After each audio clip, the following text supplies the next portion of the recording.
I'm Niecey Nicole, and this poem is called Three Glorious Women.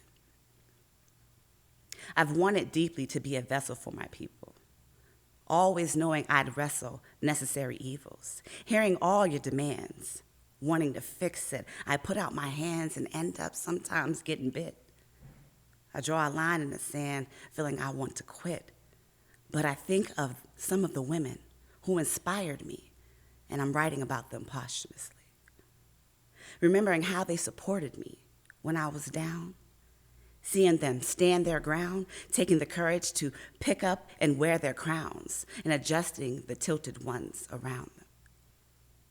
From her, I learned every child needs a positive adult that they are irrationally crazy about. And positive adults should sponsor a child to help them stay young with an imagination running wild. To children, our words are so influential, so speaking life into them is very essential. Words can open up or permanently close their doors, so when communicating with them, how will you use yours? She was filled with agape love, overflowing in all of her moves. And now she's with our ancestors watching above, the beautiful Miss Carla Hughes. She carried power within her, the courage to put on her crown. Her teachings advance others far from beginner, elevating everyone around. They say birds of a feather flock together, so birds on the farm shouldn't mean any harm.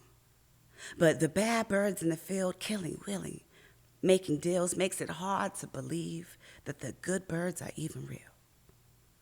And sometimes the monsters, they're not hiding under your bed.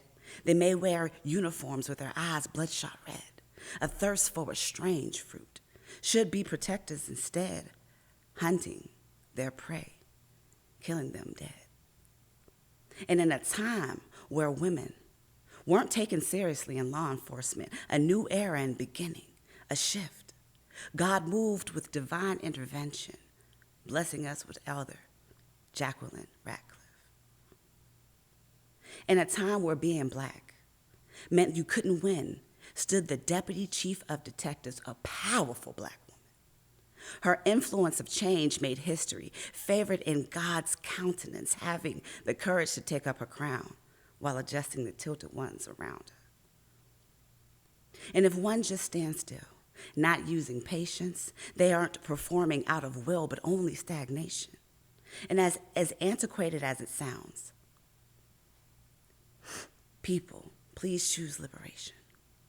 Never elect the intrusiveness of assimilation. And losing her made the community hurt. So remembering her through prose, so her story can be heard. Writings that will carry on long after I am dust, a must. So strong, they are taken as scriptures, made into songs, glorious and robust. And these poems become hymns and not just medleys of lust, making thine enemies' light no longer shine bright, and their utterance is merely a hush. I learned how to be elegantly abrasive, gracefully boundless, from the God-fearing singer-songwriter, the great Otley Mount, who traveled the world performing songs and dance, teaching boys and girls that they were in God's hands, taking the courage to stand firm on holy ground, wearing her crown, fixing the tilted ones of those around her.